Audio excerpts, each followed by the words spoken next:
자, 오늘 말씀의 제목은요, 이것이 성령 세례다, 이런 제목으로 오늘 말씀 전하겠습니다. 제가 글 써놓은 거하고는 조금 다를 겁니다. 오늘 영상도 좀 볼 거고요. 너무 작습니까? 하나 둘.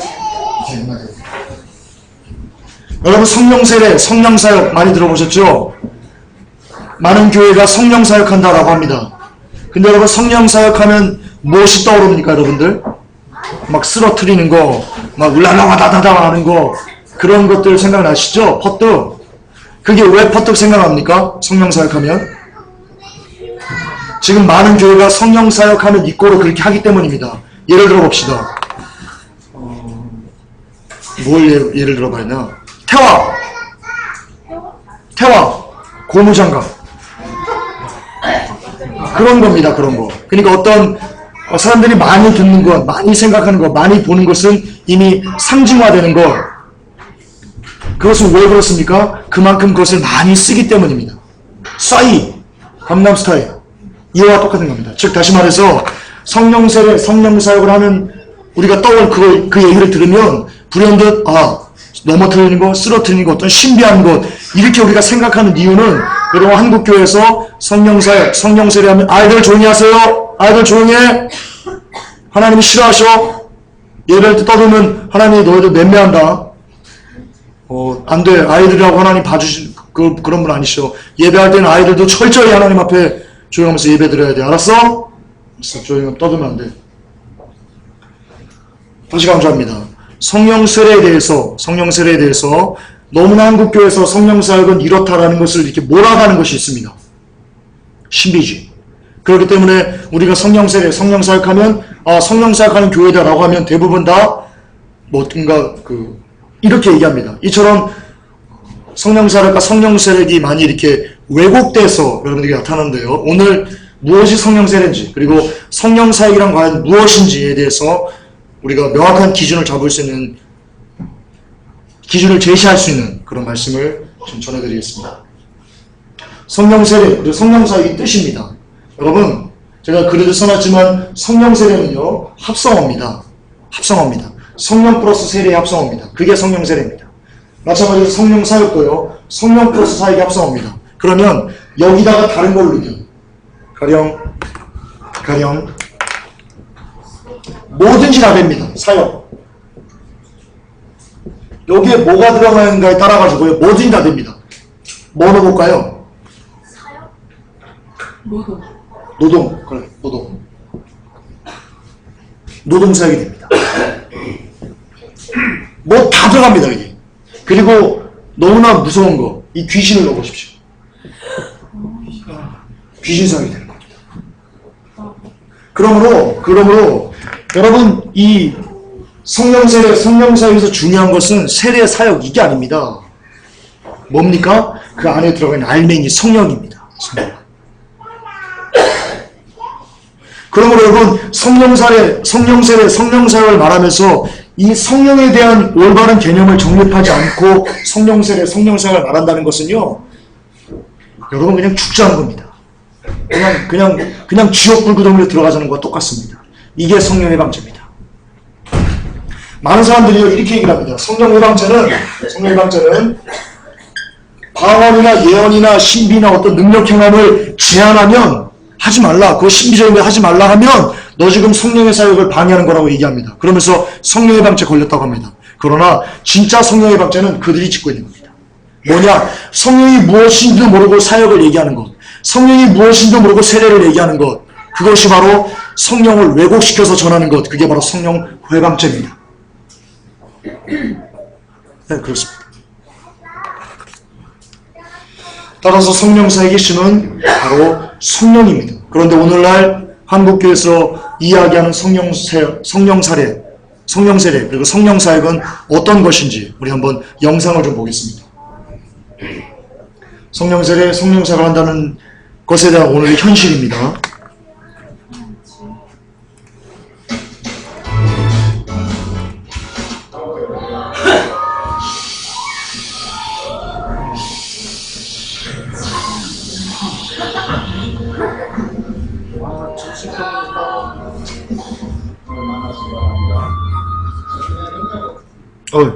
주여, 또 이러네.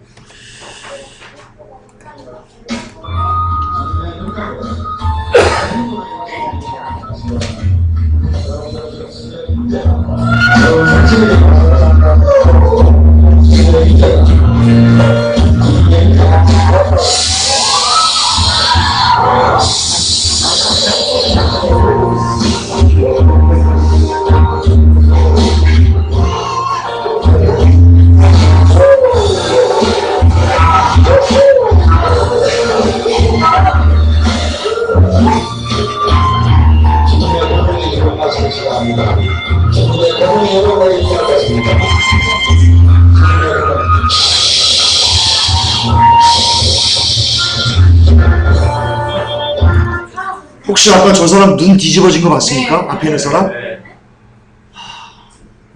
성령이 임하시면 눈이 뒤집어질까요? 이게 성령 사역이랍니다. 조금 더 봅시다.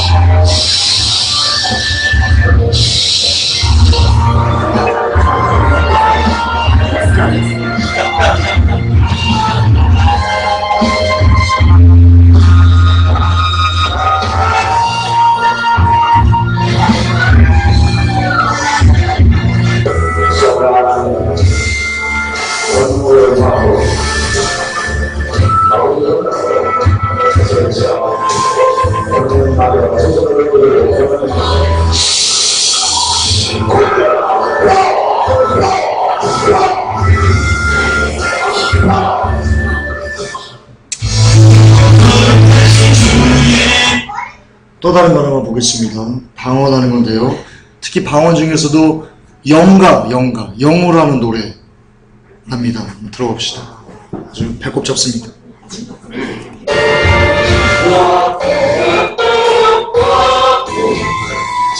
들어보세요.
통변합니다. 이 목사가 지금 통변합니다.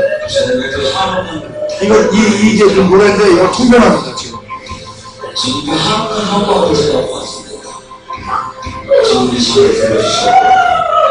저를 만나주시고 생활해 주신 주님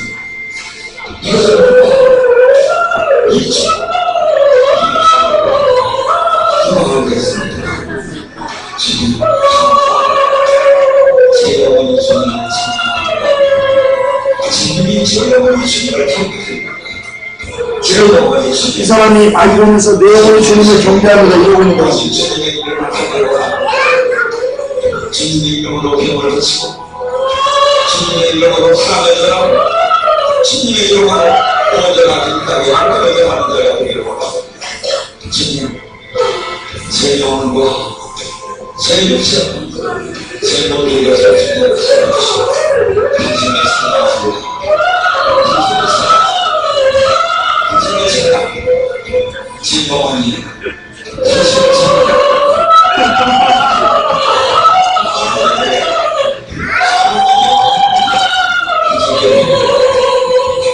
진짜 귀신 같겠다. 귀신 나고 있어.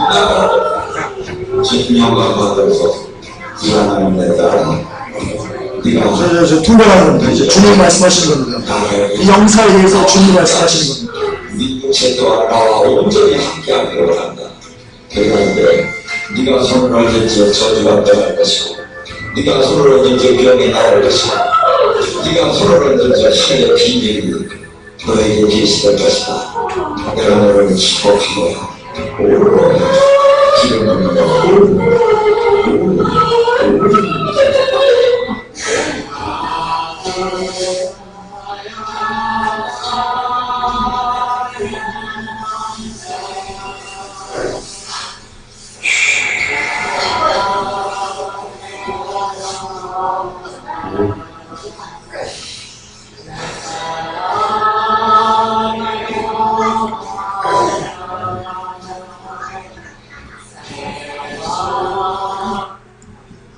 이렇게 하고 있으면 이제 이 목사께서 목사님이라고 하고 싶지도 않습니다. 목사께서 이제 막 저거 합니다. 막 저거 해줍니다. 대언해줍니다. 널 사랑한다. 네가 크게 되길 원한다. 그러면서 제가 이분 그 홈페이지에 들어가서 글을 제가 거의 다 읽었거든요. 그러니까 이분이 쓴 글 말고 그 홈페이지 소개글 이런 거. 이게 강력한 성령의 역사랍니다. 강력한 성령의 역사랍니다. 사도 때 일어났던 그 표적과 기적들이 지금 이 시대에 다시 일어나는 거랍니다. 그리고 이어지는 게 대부흥대추수입니다. 대부흥대추수랑 이어집니다.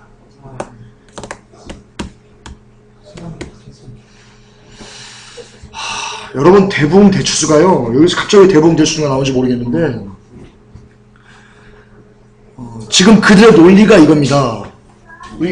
제가 좀 말씀 좀 드릴게요. 그 대부흥대추수 논리 잠깐 말씀드릴게요. 어떻게 이어지냐면요. 백투 예루살렘이 어떻게 이어지냐면요. 여러분 다윗의 그 예수님의 별을 왕의 별을 보고 쫓아갔다고 하잖아요. 동방 박사들이 그들을 누구로 푸냐면요. 이들은 한민족이라고 풉니다. 우리나라라고 풉니다. 그 별을 보고 그 동방 박사들이 동방이 쌌다고 해가지고 우리나라랍니다. 그래서 우리나라가 또 다른 선민이다. 그게 유석근 씨가 쓴 또 하나의 민족 아릴랑입니다. 여러분 그분이 유석근 씨가 그 성경을 어떻게 푸는지 아십니까? 다니엘서를 저 그리스도를 그리스도로 완전히 뒤바꿔가지고 풉니다. 참담할 정도의 성경 해석입니다. 근데 어쨌든 거기에 보면 우리 민족이 또 다른 선민이기 때문에 우리가 어떤 사명을 부여받았냐면 이스라엘을 깨우는 사명을 부여받았다. 그래서 마지막 때가 되면 우리 한민족이 엄청난 하나님의 권능을 받아가지고요. 권능을 받아서 이 능력을 가지고 북한이 열리면 북한을 통해 가지고 중국을 통해 가지고 다시 중동을 넘어서 이스라엘로 가서 그 영혼들을 깨운다. 그 일로 인해서 우리가 마지막 때 부름받은 민족이다. 선민이다. 그러므로 우리는 대부흥대추수를 위해서 준비되어진다. 이게 여러분 지금 데이비드차가 얘기하는 대부흥대추수. 그리고 신사도들 죽이시면서 수많은 목사님들이 외치는 대부흥대추수가 이런 교리입니다. 백투 예루살렘. 이러면서 이 우리들이 진짜 마지막 때 대부흥대추수를 위해서 엄청난 권능이 이제 우리에게 부어질 것이다. 이것을 기대해야 된다. 죄송하지만 이 지랄을 하고 있는 거예요. 한국교회가 지금 어떤 상황인데요? 한국교회 95%가 다 지금 번영신학에 물들어 있는데요. 95%가 이들 지옥 갑니다. 번영신학 안 벗어나면 여전히 예수파라 벤치사는 이들이 지옥 갑니다. 이런 입장인데 엄청난 젊은이들이 일어나서 이스라엘 가서 깨운다고요?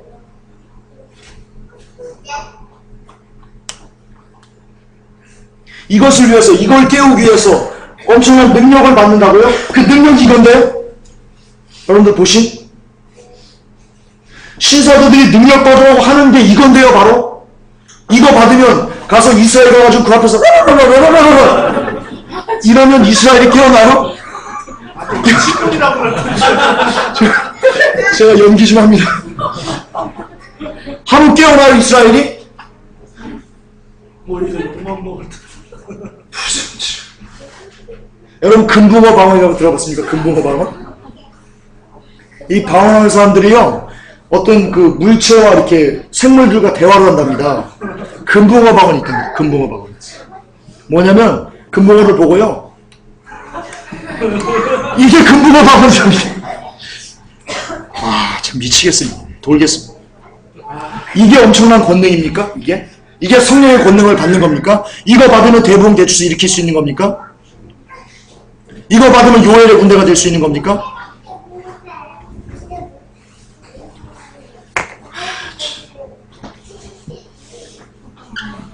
여러분 우리는요 사람은요 제가 왜 대부흥 대추수가 무서운지 저번에 잠깐 설명드렸죠. 사람은요 동시에 두 개를 할 수 없어요. 우리 뇌가 그래요. 특히 남자는 더 그래요. 남자는 특히 더 그래요. 그래서 내가 어떤 중요한 것에 집중을 해버리면요 죄송하지만 다른 것을 못 봅니다. 우리 뇌가 그렇습니다. 그래서 내가 이 대부흥 대추수에 꽂혀버리면 이 마지막 때 엄청난 부흥이 우리에게 임해서 이 민족이 지금 막 이렇게는 패역했지만 이게 막 거듭나가지고 우리는 주의 용사가 돼가지고 영혼들 깨우는 그런 강력한 군대가 될 수 있다라는 사상이 박혀버리면요 여러분 뭐가 안 보이는지 아십니까? 내가 죄인이다. 이제 마지막 때니까 내가 신부 준비해서 잘못하면 내가 순교당할 수 있는데 내가 이 베리칩 거부하지 않고 내가 받으면 지옥 갈 수 있는데 이거에 대한 두려움이 전혀 없어집니다. 이게 박혀버립니다. 야 하나님의 엄청난 권능이 내게 임하는데 야 순교가 내게 무슨 상황이 있어. 순교 그까짓 거? 피 뿌리는 거? 그까짓 거 뭐 하나님의 권능이 내게 임하는데 얼마든지 할 수 있지 라는 마음을 가져버리면요 순교가 애들 장난이 돼버리는 겁니다. 그런데 막상 순교의 때 닥치면 이게 될까요? 지금 여러분 순교의 때가 오지 않았기 때문에 아이들 조용히 해야 됩니다. 아이들 조용히 해야 됩니다. 자, 아이들 조용히 합시다. 자, 지금은 순교라는 칼날이 여러분의 눈앞에 목에 들이대지 않았기 때문에 지금은 얼마든지 그때 가서 뭐 죽을 수 있다.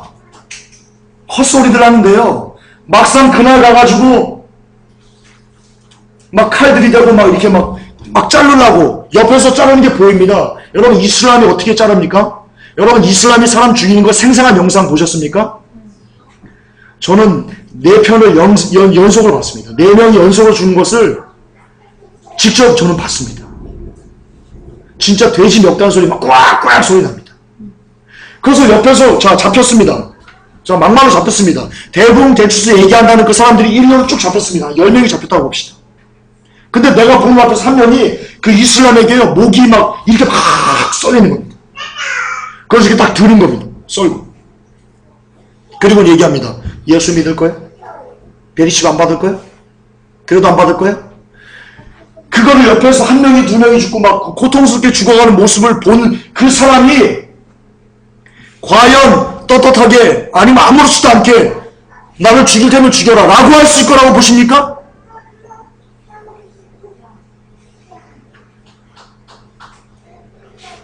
당장 한 끼만 굶어도 막 미치려고 그러면서 당장 하루만 굶어도 미치려고 하면서 막 용투임하면서 막 그러면서 무슨 대부흥 대추수 어쩌고 저쩌고 아주 지랄을 하십니까? 지랄을.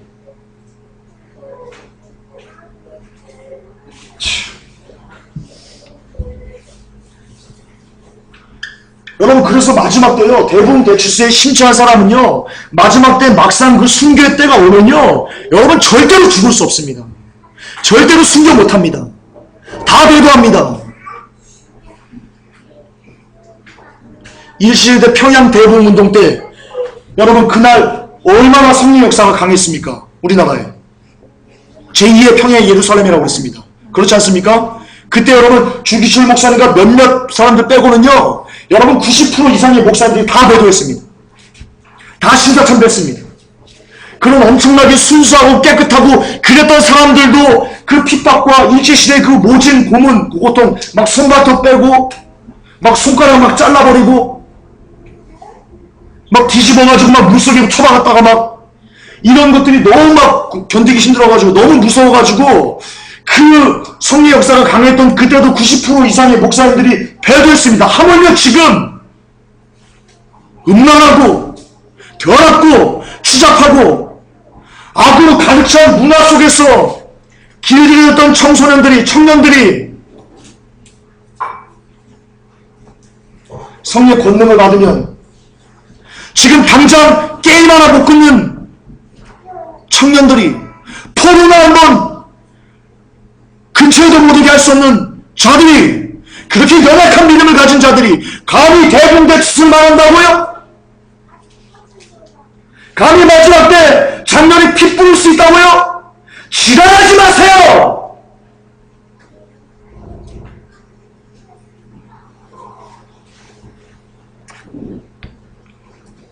지랄하는 겁니다.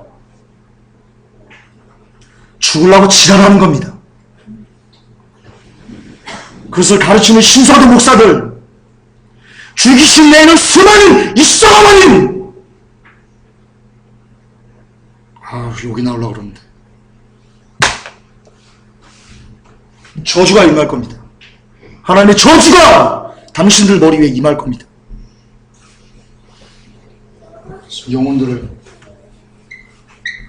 영혼들을 편안하게 있다가, 편안하게 영혼들이 있다가 다 지옥 보내려고 어디서 개수작들을, 목사라는 타이틀을 뒤집어 쓰고, 감히 어떻게 살려낸 영혼인데 주께서, 어떻게 구제된 영혼들인데 그런 쓰레기 가르침으로. 여러분, 개구리를 어떻게 죽이는지 아시죠? 이 뜨거운 물에 집어넣습니다. 물 붓습니다. 불 막 댑니다. 지금 이 짓 하고 있는 거예요. 대bun대짓을 얘기하면서 너희들 마지막 때 임하는데 두려워하지 말아라. 하나님의 권능이 엄청나게 너희들 마지막 때 임해서 너희들 장렬하게 피 뿌릴 수 있다. 아주 쉽게 너희들 순교할 수 있다. 너희들 깨우는 선민이다. 라고 헛소리해서 거짓 희망만 잔뜩 심어놔서 마지막 때 두렵지 않아. 죽을 수 있어. 성령의 권능이 임하니까. 라고 해서 막 여기서 끌켜내고 막상 그날 다쳤을 때, 막상 그날이 왔을 때 목베마도 죽이려는 그날에서 아무런 능력도 없고 아무런 권능도 없고 아무런 권세도 없고, 그게 두려워서 베리시 받고 혹은 예수 부인하고 배도하고 지옥 갈 영혼들을 생각하면 제가 과격한 겁니까? 제가 지랄이라는 표현을 쓰는 게, 김종사 네가 어떻게 성령의 사람일 수 있어? 그렇게 험한 말을 쓰는 네가 어떻게 성령의 사람일 수 있어? 저 성령의 사람 아니어도 됩니다. 아니어도 됩니다. 그러나 제가 성령의 사람이 아니면 당신은 저주받을 개쌍놈의 새끼입니다.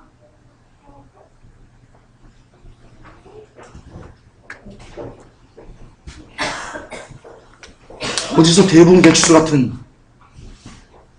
성령이 뭔지도 모르면서, 성령의 역사가 뭔지도 모르면서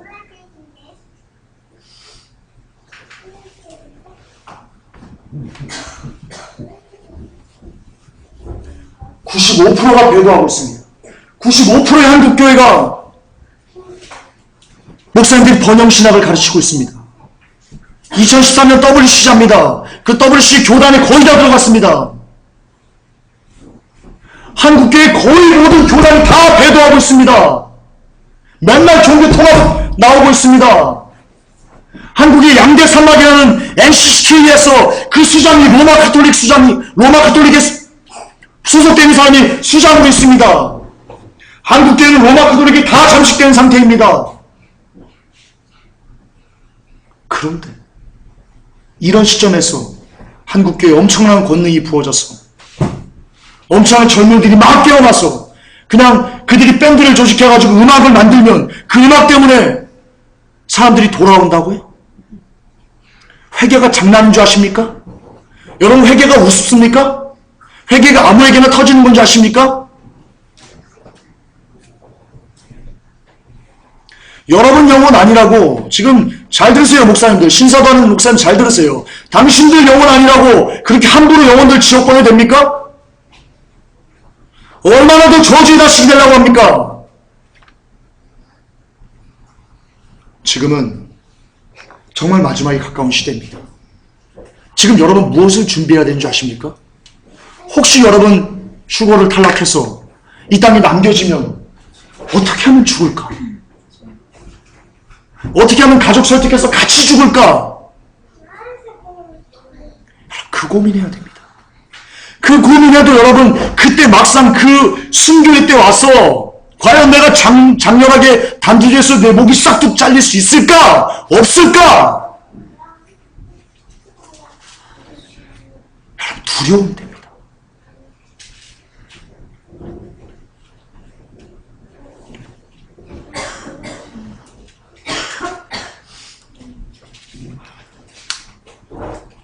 다 갖고 대부흥대추수만 틀린 거라고요? 아닙니다. 다 갖고 대부흥대추수만 틀린데 뭐가 문제냐가 아니고요. 그것 자체가 완전히 다른 겁니다. 대부흥대추수를 이야기하는 순간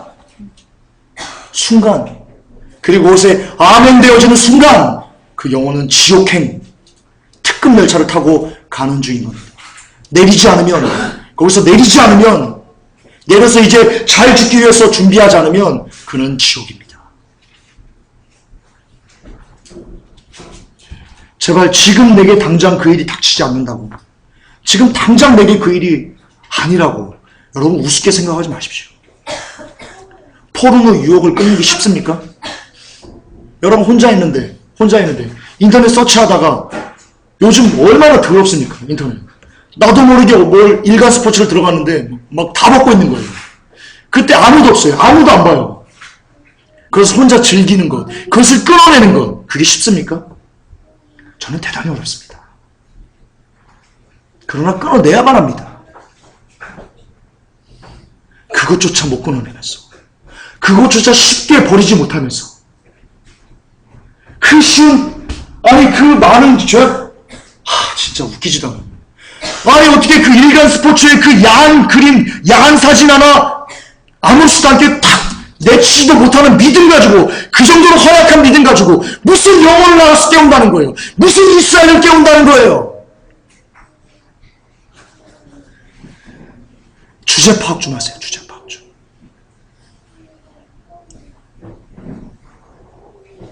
신사도 얘기하는 목사님들 어떻게 삽니까?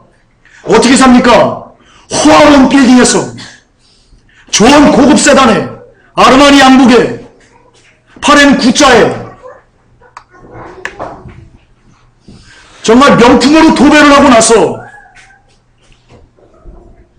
그러나서 복음 전합니다. 그러면서 사도와 같은 엄청난 능력은 기대합니다. 사도분들이 어떻게 살았습니까? 그분들이 어떻게 살았습니까? 옷 한 벌 있으면 족한 줄 알았습니다. 한 끼 먹을 것 있으면 족한 줄 알았습니다. 예수 그리스도를 위해서 집이나 형제나 자매나 전토나 내가 가진 모든 것을 다 버렸고, 바울은 심지어 1등 될 수 있는, 그 유대의 대통령 될 수 있는 그 직함까지 다 버려버렸습니다. 그리고 예수를 쫓고 그에게 남은 것은 목배임받아 순교하는 것뿐이었습니다. 그럼에도 불구하고 예수께 더 주지 못해서, 예수 그리스도를 위해서 더 고난받지 못해서 아파했던 것, 그들이 사도입니다. 그렇게 사도처럼 사는 사람들에게나 성령님께서 역사하신 겁니다. 그러나 지금 당신들은 어떻게 그럽니까? 당신처럼 그렇게 세상에서 즐기고 다 즐기고, 세상에서 가질 거 다 가지고, 세상에서 누릴 거 다 누리면서, 그러면서 똑같이 사도되게 했던 기적을 기대하시는 당신들은 염치가 있는 겁니까? 인간이길 포기한 겁니까? 인간으로서 가져야 될 최소한의 양심마저 저 똥구덩이에 던져버리신 겁니까? 정말 이 시대의 기적과 표적과 그리고 진짜 사도적인 권능을 이야기하고 싶다면, 정말 이 시대를 사도의 그 권능이 다시 이 땅에 재현되기를 갈망하신다면 이 시간 먼저 차부터 바꾸십시오. 아반떼로 100만원짜리로. 그러지 마십시오. 사기치지 맙시다. 우리 목사님들 사기치지 맙시다. 성도 주머니 털어서 배불리는 그따위 사기치지 맙시다. 하나님이 계산합니다. 반드시 계산합니다. 1000만년 살 거라고 생각하십니까? 목사님들 잘 들으십시오. 1000만년 살 거라고 생각하십니까? 길어봤자 그 명예, 그 권세, 그 돈 길어봤자 몇십 년일, 그 몇십 년 배 떡떡 두드리다가 지옥 가서 억만 년 동안, 천억만 년 동안 불 속에서 살라지려고 합니까? 차라리 거지로 살다 천국 가십시오.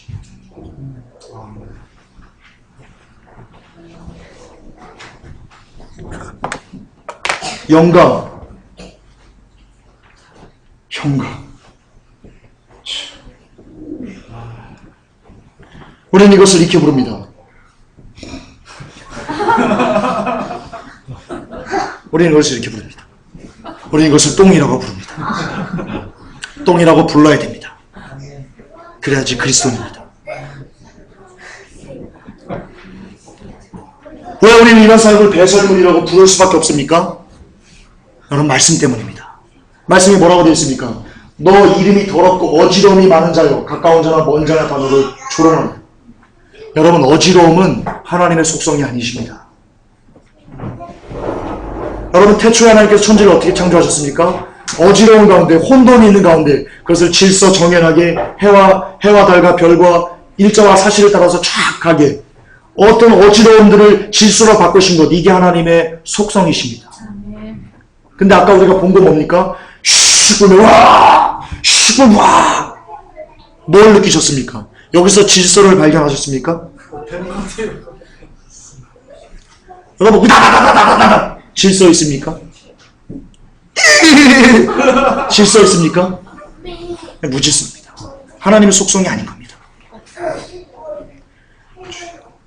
이참에 KBS, 네, 저요. 개국 콘서트 어떻게 좀, 네, 할렐루야. 또 봅시다. 고린도전서 14장 40절에 모든 것을 적당하게 하고 질서대로 하라. 여러분, 질서가 없는 것은 절대로 하나님의 역사가 아니십니다. 고린도전서 14장 33절에 하나님은 어지러움이 하나님이 아니시다. 아멘. 할렐루야. 어지러움이 하나님이 아닌 겁니다. 그런데 마태복음 7장 16절에 그의 열매로 그들을 알지니 가시나무에서 포도를 엉겁게 해서 무화과를 따겠느냐? 그의 열매, 이 열매 중에 뭐가 있습니까? 이 열매가 과연 질서 있는가 아니면 비질서한가 라는 것의 열매도 우리가 판단할 수 있는 겁니다. 여러분, 신사도가 판단이 어렵습니까? 이것이 성령사역인지 아닌지 판단이 어려우십니까? 거기서 행해지는 것들에 그들의 말과 그들의 글과 그리고 현재 나타나는 그 모습들의 질서가 있는가? 정말로 누가 봐도 야, 참 질서 있다. 참 정리정돈이 잘 돼 있다. 라는 그런 마음이 든다. 그러면 성령의 사역의 능력이, 성령님께서 하신 일일 가능성이 높습니다. 물론 그것도 말씀 안에서 검증되어야만 합니다. 왜 그런지는 뒤에 말씀드리겠습니다. 어쨌든 지금 현재 성령사역 그리고 성령세례라는 이름하에 자행되는, 한국에서 자행되는 그 일은요, 대다수가 한 99.9%는 다 무질서합니다. 99.9%는 다 무질서합니다. 그러므로 성령의 사역일 수가 없습니다. 그럼 성령의 사역은 무엇인가?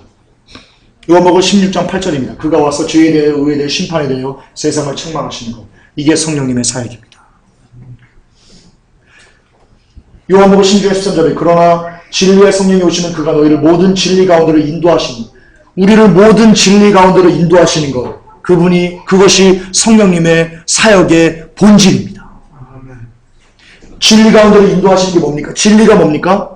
진리를 알지니 진리가 너희를 자유케 하리라. 거기서 그 진리가 누굽니까? 예수 그리스도인데, 예수 그리스도는 누구십니까? 말씀이십니다. 그러므로 진리란 말씀 가운데로 우리를 인도하시는 것입니다. 다시 말해서 이것을 요한복음 16장 13절 이렇게 얘기하시는 겁니다. 그러나 진리의 성령이 오시면 그가 너희를 모든 말씀 가운데로 인도하시리니. 아멘. 그 말씀대로 인도하셔서 그 말씀 안에서, 말씀을 위해서, 말씀 때문에, 말씀으로 하여금 우리가 죄를 깨닫게 하시고 의를 알게 하시고 그리고 심판에 대해서 그리고 세상을 책망하시는 것을 우리가 깨닫게 된다는 것입니다. 다시 말해서 말씀으로 하면 우리가 죄에 대해서, 의에 대해서, 심판에 대해서 이런 모든 것들을 알아 누릴 수 있고 그리고 이것이 우리를 살리게 된다는 뜻입니다. 이게 성령님의 사역입니다. 다시 말해서 성령님은요, 우리가 말씀 안에 들어가도록, 우리가 말씀에서 깨닫도록, 우리가 말씀 안에서 더불어 살도록 인도하시는 것, 그것이 성령님의 사역의 본질입니다. 본질입니다. 성령님 사역은 우리의 무질서를 질타하시는 말씀의 사역입니다. 그동안 삶이 무질서했습니다. 하나님 말씀 없이 믿지 않고 맨날 술 퍼먹고 맨날 애들이랑 뭐 잡담이나 하고 농담 따먹기나 하고 뭐 기타 여러 가지 아주 무질서한 그런 삶. 아주 무질서한 그런 삶. 그런 삶들을 우리를 말씀으로 질타하시고 그를 깨닫게 하시고 돌이키게 하시고 그러는 것이 바로 성령의 사역인데요. 그것이 말씀의 사역인데요. 고로 성령의 사역은 이꼬로 말씀의 사역입니다. 따라서 말씀을 넘어간 사역은 성령의 사역은 따라서 말씀을 넘어간 성령의 사역은 있을 수 없습니다. 아멘. 그렇습니다. 말씀을 넘어간 성령님의 사역은 있을 수 없습니다. 존재할 수 없습니다. 만약 목사가 성령 사역을 한다며 우리가 아까 봤던 그러한 것들, 신비주의 것, 뭐 이교도적인 뭐 이상한 무질서한 것을 한다면 그는 양의 탈을 쓴 일입니다. 맞습니다. 여러분 성령 받은 사람들이 초대교회 성도들이 어땠는지 한번 봅시다. 저희가 사도의 가르침을 받아 서로 교제하며 떡을 떼며 기도하기를 전혀 힘쓰니라.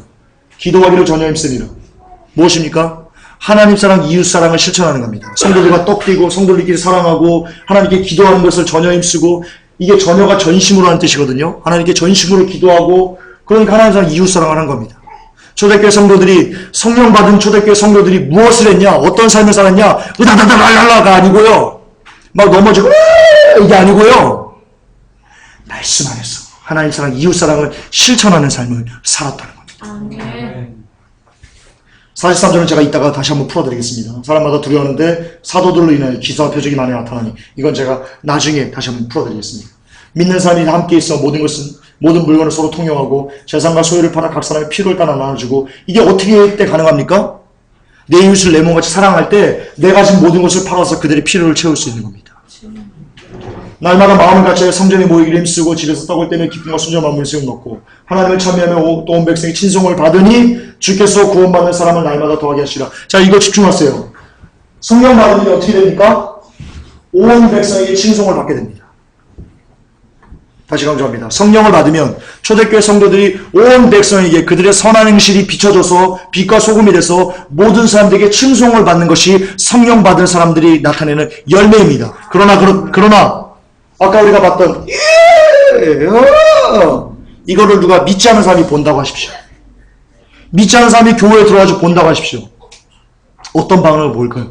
야, 놀라우신 하나님이시죠 라고 할까요? 아니면 아이고 저는 미친 니들이 그러니까 개독교지 뭐가 맞습니까? 후자가 맞습니다. 그러므로 성령 받았다 하면서 그것이 영가라고 성령이라고 성령방언이고 성령춤이고 성령의 감동에서 노래를 부르는 거라고 하면서 자행되는 그것들이 오히려 이방인들에게 믿지 않는 사람들에게 놀림이 되고 야만이 되고 나아가서 개독이란 욕을 먹는 쓰레기 취급받게 하는 원인이 되고 있습니다. 그러면 그것이 이것과 어떻게 같습니까? 사도행전 2장에 성령 받았던 사람들의 삶과 어떻게 같습니까? 그게 무엇이 옳습니까? 이게 잘못된 겁니까? 사도행전에 성령 받은 초대교회 성도들이 잘못된 겁니까? 아니면 지금 이 시대에 성령 받았다 하면서 그런 참담한 일을 하면 이들이 잘못된 것입니까? 누가 잘못된 것입니까? 판단은 여러분들이 하시기 바랍니다.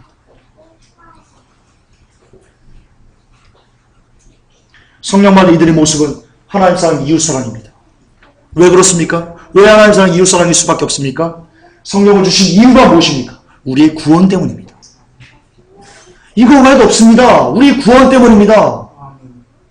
왜? 하나님의 관심은 우리가 이 땅에서 잘 사는 것 없습니다.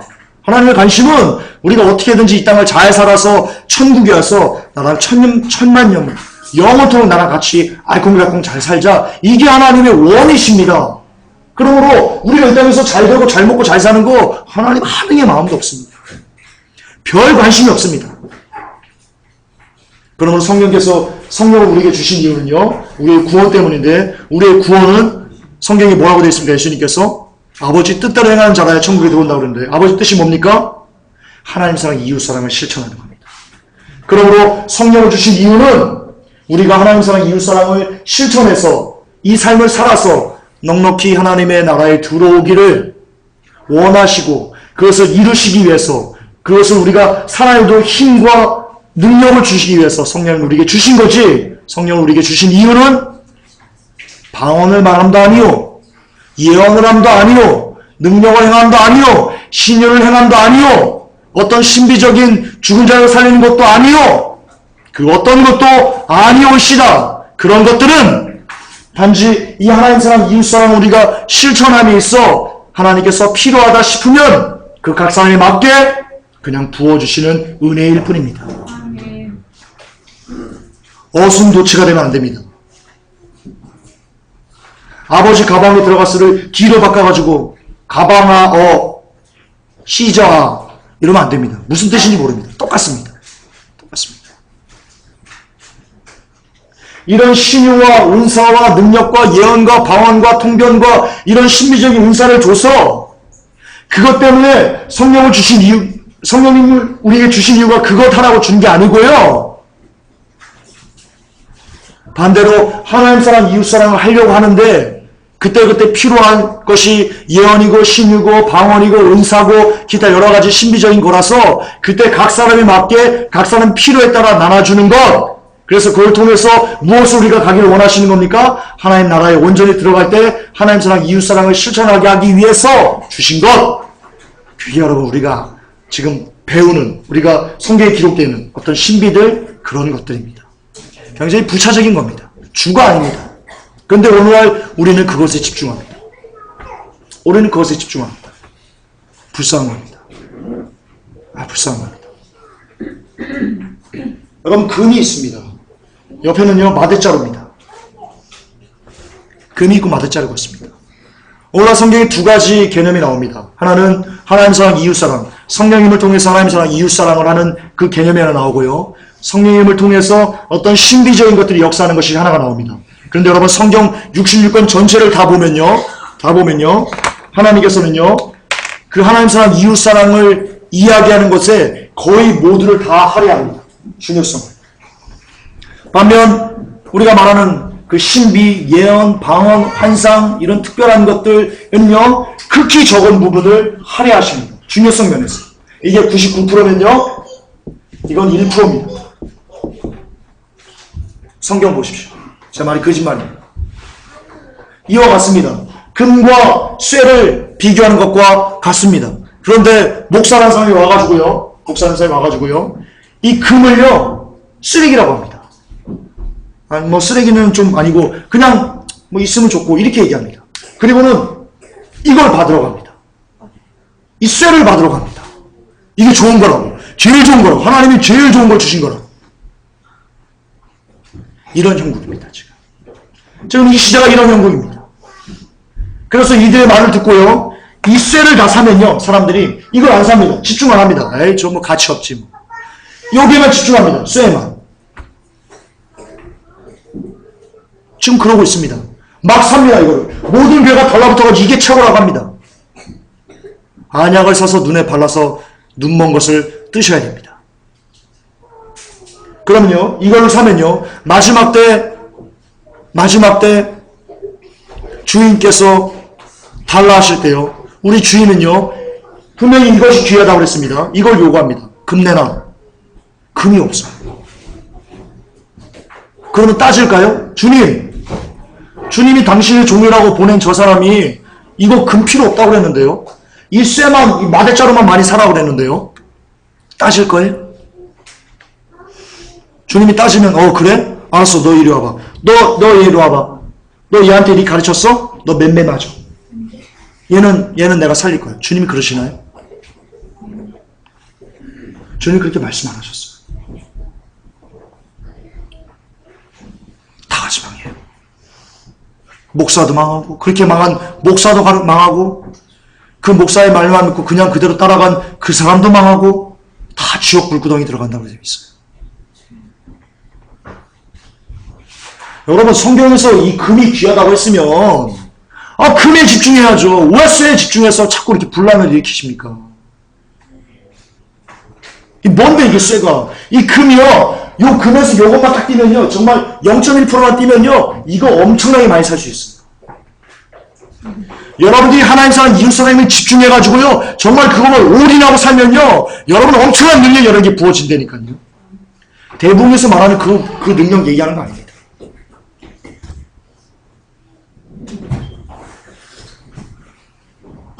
차라리 뭐가 중요한지 아셔야 돼요. 뭐가 지금 잘못하는지 아셔야 돼요. 성령 사역은 이거예요. 성령 세례는 금이에요. 성령 사역은, 성령 세례는 이 마대자루가 아니에요. 말씀이에요. 자, 끝으로 요거 제가 설명하고 마무리하겠습니다. 43절에 사람마다 두려워하는데 사도들로 인하여 기사와 표적이 많이 나타나나니. 자, 이거 보고 여러분 지금 성령 세례, 성령 사역하는 사람들이 어떤 말씀 갖고 지금 얘기하는 줄 알아요? 이거 갖고 하는 거예요. 야, 김종사, 성경 봐봐. 너 사도행 좀 펴봐봐. 사람마다 두려운데 사도들로 인해서 기사와 표적이 많이 나타난다고 하잖아. 야, 나타나는 게 정상이야. 너 왜 자꾸 이상한 소리 하니?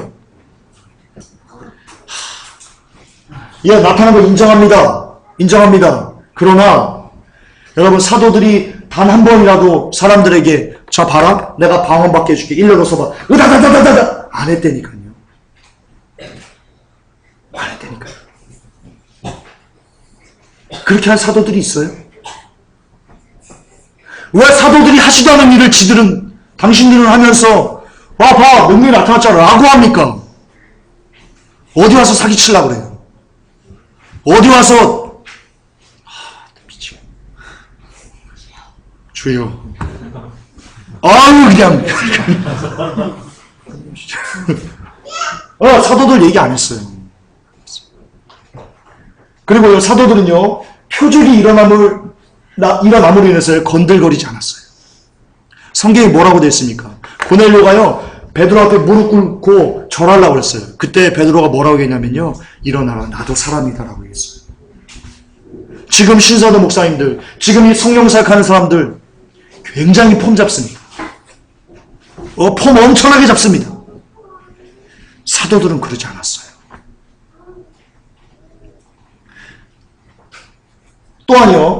또한요, 사도들은요, 어떤 표적과 기적이 일어날 것을 기대하고 역사하지 않았어요. 예를 들어서, 내가 기도하면 방언을 받을 수 있어 라는 기대를 갖고 그들에게 안수하지 않았어요. 내가 기도하면 너희들 성령 세례 받을 수 있다 라는 것을 기대하고 안수하지 않았어요. 그냥 그 영혼을 사랑하는 마음을 갖고 그 영혼을 위해서 최선을 다해서 안수기도 해줬어요. 그때 그 사도의 믿음, 그리고 그 안수기도를 받는 그들의 믿음이 하나님께서 보시고 필요하시기 때문에 성령을 역사하신 거예요. 누구도 내가 능력이 있어, 내가 나타날 수 있어 라는 뻗엠으로, 교만한 마음으로 안수하거나 일을 행하거나 그러지 않았어요. 당신들과는 본질적으로 틀려요. 근데 당신들은 어때요? 뭐라고요? 007 방언은 있다면서요? 막 전화기로 방언받게 한다면서요? 막 휴대폰으로, 아프면 송기철 장로가 그래요. 휴대폰 꺼내라고. 휴대폰 전화하면 내가 낫게 할 수 있다고.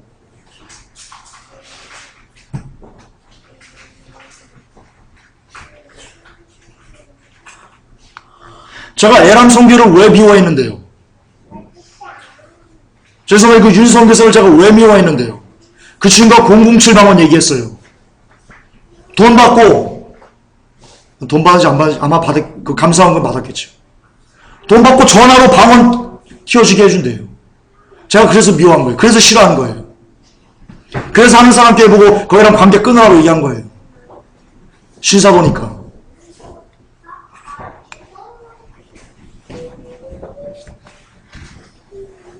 끝으로 여러분, 사도는 특별한 존재였어요. 당신들하고는 본질적으로 달라요. 사도는요, 그 당시 성경을 완성할 책임을 받고 창세전부터 택함받은 이들이에요. 그게 여러분 예정론이에요. 어떤 특정한 목적에 의해서 사람을 미리 택하신 것, 그게 여러분 예정론의 핵심이에요. 지금처럼 누구나 한 사람들 다 구원하려 예정한 게 아니고요. 그리고 그들은 그 예정에 의해서 성경의 완성과 그리고 교회 공동체라는 건설을 위해서 부름받은 이들이에요. 그러므로 그들에게 이 온전한 성경을 완성하고 그리고 온전한 교회를 만들기 위해서 그들에게 성령의 역사가, 신비의 역사가 부어진 것은요, 어쩌면 당연한 수순이에요. 당연한 거예요. 그러나 오늘날 성경이 완성이 되고 66권이 다 완성되고 그리고 교회 공동체가 다 완성된 이 시점에 또다시 어떤 희한한 능력이 나타날 필요는 없어요. 그러나 그럼에도 불구하고 여전히 하나님께서는 곳곳에 신비를 역사하시긴 하세요. 그러나 희박해요. 희박해요. 인정하셔야 돼요. 이정표는요, 여러분 사도들에게 어떤 신비한 은혜와 역사와 이런 기적들이 나타났던 것은 이정표의 역할인데요. 이정표는 뭐만 하면 됩니까? 이쪽으로 가 라는 것만 하면 됩니다. 그걸로 그 이정표의 역할은 끝난 겁니다. 그게 표적의 뜻입니다. 여러분 방언의 뜻이 뭔지 아십니까? 저도 신종호 목사님한테 배웠는데요. 방언의 뜻이 뭐냐면 표적인 겁니다. 그때 보면 성경에 보면 각 나라 말로 방언이 터졌다고 그랬잖아요. 여러분 그때 이전에는 하나님께서 누구만 구원하시기를 작정하셨습니까? 예, 율법으로 유대인들을 구원하기를 작정하셨습니다. 그러나 그때 예수 그리스도의 죽으심과 만민을 모두 다 구원하신 것을 하고 나서는 이제 방언을 터친 겁니다. 그게 뭡니까 이제? 하나님 외침입니다. 무슨 외침입니까? 이제 내가 모든 민족을 구원할 거야! 할렐루야, 이게 방언의 뜻입니다. 이게 방언의 표적이 갖고 있는 진짜 본래의 의미입니다. 그런 하나님이 내가 이제 모든 민족을 다 구원할 거야! 이런 것을 죄송하지만 경망스럽지만 와다다다다다 이렇게 하셨을까요? 아니잖아요. 아니잖아요. 우리와 같은 목소리로, 그 신비로운 목소리로 말씀하셨겠죠. 그게 방언의 의미입니다. 그러므로 이미 구원이 시작됐잖아요. 그리고 이제 거의 완성 단계에 와 있잖아요. 그렇다면 이제요, 죄송하지만 방언은 별 필요가 없는 거예요. 하나님 입장에서. 특히 으다다 랄랄라 와와와 이런 것은요, 더 웃기는 거예요. 그러나 그럼에도 불구하고 여전히 방언 존재합니다. 여전히 존재합니다. 하나님의 신비, 성령의 신비 여전히 존재합니다. 그것을 부인하는 것은요, 죄송하지만 이단되는 겁니다. 왜냐하면 그것을 부인하는 것은 곧 성령님이 역사를 부인하는 것이기 때문입니다. 여러분 이것도 있어야 됩니다. 그렇잖아요. 금 갖고 걸레질 할 겁니까? 아, 잘 안 닦이네. 그럴 겁니까? 아니잖아. 이거라도 해야 됩니다. 다 필요한 겁니다. 그러나 이게 더 중요하다. 이게 더 집중해서 살면 이것은 그냥 살 수 있다. 그게 개념입니다. 성경제 가르치는. 아멘. 다 끝났습니다. 요한일서 5장 7절에 이렇게 얘기합니다. 하늘에 증언하는 분이 세 분이 계시니 곧 아버지와 말씀과 성령님이시라. 또 이 세 분은 하나이십니다. 곧 여러분 등식함이 이렇습니다. 예수 그리스도는 성령님이시고요. 성령님은 말씀이십니다. 고로 성령 사역은 예수 그리스도의 사역입니다. 동의하십니까? 예수 그리스도의 사역이 무엇입니까? 예, 말씀입니다. 성경이 뭐라고 되어 있었냐면 예수 그리스도께서 오신 이유는 성경을 완성하기 위해서 내가 왔다라고 얘기했습니다. 그러므로 예수 그리스도의 사역의 본질은요, 바로 말씀을 완성하는 것, 말씀 사역인 겁니다. 그리고 예수 그리스도의 사역이 성령 사역이라면 성령 사역은 있고 말씀 사역인 겁니다. 따라서 말씀을 떠난 사역은 있을 수 없습니다. 그러므로 성령 세례란 이겁니다. 오늘 마지막 여러분 마무리 발언인데요.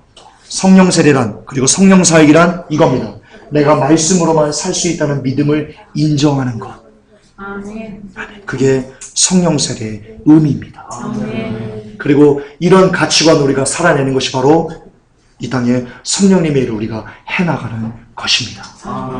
이제 앞으로 회복교 성도 여러분, 신비한 거, 이교도적인 거, 기타 정말 무질서한 이런 것에 마음 뺏기지 마시고 오직 성경으로만, 오직 성경으로만, 또 오직 성경으로만 마지막 때를 살아내시는 여러분들이 되시기를 주 예수 그리스도 이름으로 축복합니다.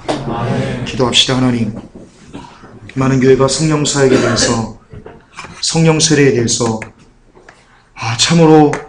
참으로 참담한 말들을 주님 하고 있습니다. 하나님, 말씀으로 바로 세워 주시옵소서. 말씀으로 바로 세워 주시옵소서.